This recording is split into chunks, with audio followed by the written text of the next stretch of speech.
Bonjour docteur. Depuis 2 semaines, cette patiente souffre d'une sinusite dont elle ne parvient pas à se débarrasser.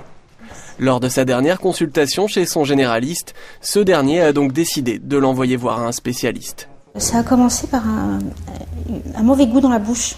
D'accord.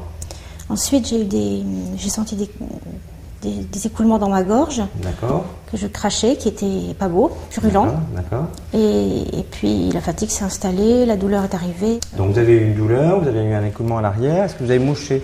Oui. Et c'était un mouchage qui était que vous qualifiez qui était purulent plutôt, hein. Donc Oui. assez coloré. Les antibiotiques et les antalgiques ont permis de diminuer un peu la fièvre et les douleurs.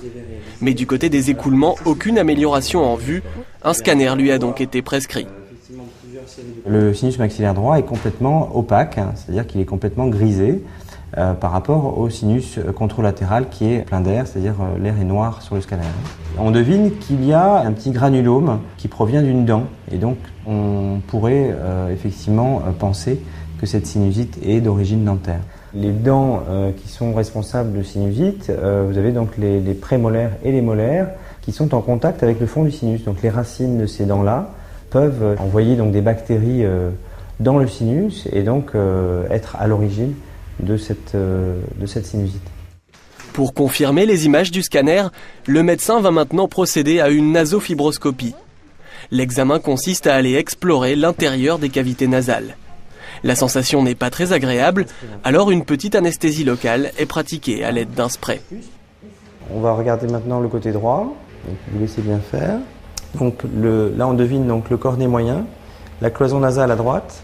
Donc on voit l'écoulement nasal sous forme d'un écoulement purulent. D'accord ? On va descendre un tout petit peu et on voit que cet écoulement purulent peut aisément venir vous perturber au niveau de votre larynx.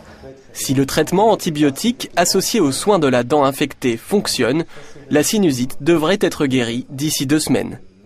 Si le traitement antibiotique agit suffisamment bien et que le soin dentaire peut être effectué en traitant directement la racine par la bouche, cette patiente pourra être guérie. Si ça n'est pas le cas, on sera obligé d'intervenir, on sera obligé de lui proposer une intervention chirurgicale pour drainer le sinus maxillaire, d'une part, et peut-être extraire la dent si cette dent ne peut pas être conservée en l'état.